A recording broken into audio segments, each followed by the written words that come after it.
कहीं दूर एक जादुई राज्य बसा है, जहां प्रेम, शांति और करुणा की हवा बहती है।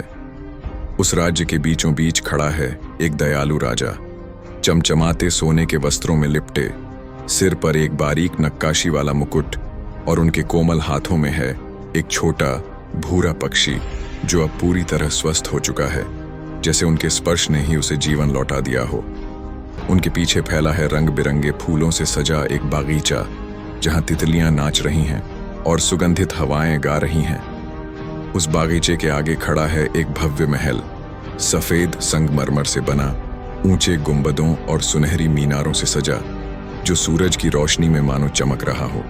नीचे की ओर फैला है एक शांत और खुशहाल गांव, जहां पक्षी तिनके लेकर घरों की छतें बना रहे हैं और हर गली से हंसी की मीठी आवाजें आ रही हैं।